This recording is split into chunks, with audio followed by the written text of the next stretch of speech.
Last year, I bench boosted in Game Week 1 and reached 3rd in the world. I then free hit and wildcard straight away and stayed as high as 2000th in the world after the first few game weeks, so you could say that is pretty lucky. I then decided to not play FPL seriously, spunk in all of my chips, and it didn't really matter in the end, so it did turn out to be an unlucky, but it does just go to show you the power of the FPL chips. Along with the mystery chip, double game week changes, and slight rule changes this year, I think we should all spend the time to reconsider our chip strategies for this season and how we view the FPL chips, because it's all about to change. Our usual go-to in using chips is just target the first few fixtures with a Game Week 1 team, wildcard when our team or if our team gets wibbly-wobbly, bench boost and triple captain in the biggest double game weeks, free it in either the blank or double game weeks. Done.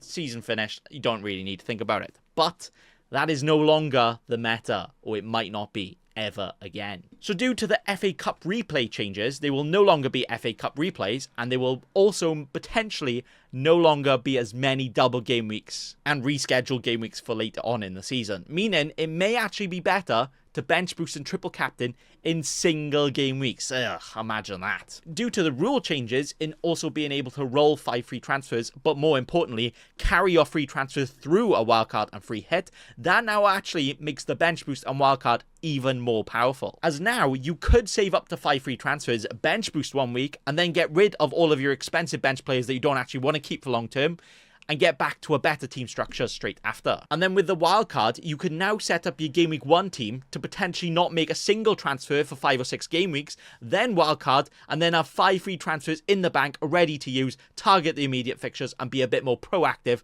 instead of slow and reactive. I personally will not be bench boosting in Game Week 1 again. I know a few people have asked me that, but it actually could be a viable strategy, even more so this year, not only just for the fixtures, but more with the rolling of the transfers. You could bench boost Game Week 1, roll loads of transfers, wildcard Game Week 5, you got off to a great start, and then you're ready to go better than anyone else as well. But I kind of just wanted to make this video just to chinwag about our potential strip strategies for this year, because right now at this stage, I actually think the best plan is no plan.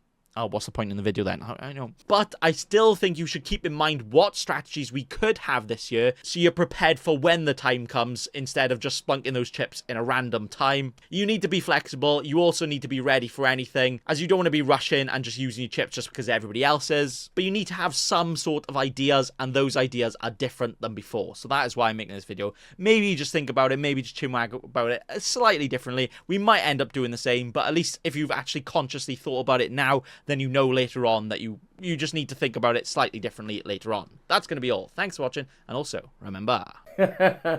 Don't be a cheeky scrub. Subscribe to Nathan Bacon right now.